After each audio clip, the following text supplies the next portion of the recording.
নীলক্ষা আকাশ নীল, হাজার হাজার তারা ওই নীলে অগণিত। আর নিচে গ্রাম গঞ্জ হাট জনপদ লোকালয় আছে ৬৯,০০০। ধবল দুধের মতো জ্যোৎস্নাতার ঢালিতেছে চাঁদ পূর্ণিমার। নষ্ট ক্ষেত, নষ্ট মাঠ, নদী নষ্ট, বীজ নষ্ট, বড় নষ্ট যখন সংসার, তখন হঠাৎ কেন দেখা দেয় নীলক্ষার নীলে তীব্র শীষ দিয়ে এত বড় চাঁদ। অতি অকস্মাৎ স্তব্ধতার দেহ ছেড়ে কোন ধ্বনি, কোন শব্দ, কিসের প্রপাত। গোল হয়ে আসুন সকলে, ঘন হয়ে আসুন সকলে, আমার মিনতি আজ স্থির হয়ে বসুন সকলে। অতীত হঠাৎ হাতে হানা দেয় মানুষের বন্ধ দরজায়।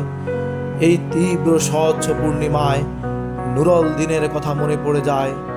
কাল ঘুম যখন বাংলায় তার দীর্ঘ দেহ নিয়ে আবার নুরল দিন দেখা দেয় মরা আঙিনায়।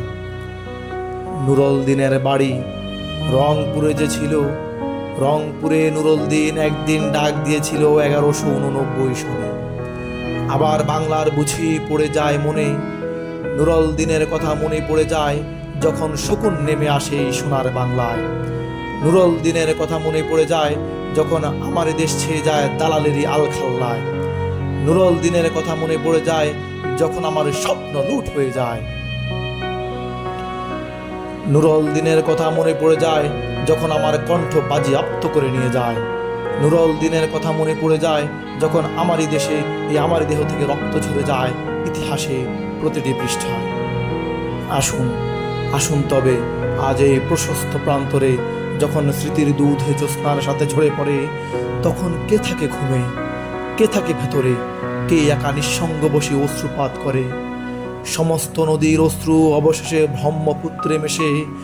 নুরল দিনের কথা যেন সারা দেশে পাহাড়ি ঢলের মতো নেমে এসে সমস্ত ভাষায়। অভাগা মানুষ জেগে ওঠে আবার আশায় যে আবার নুরল দিন একদিন আসিবে বাংলায়। আবার নুরল দিন একদিন কাল পূর্ণিমায় দিবে ডাক, জাগো বাহে কণ্ঠে সবাই।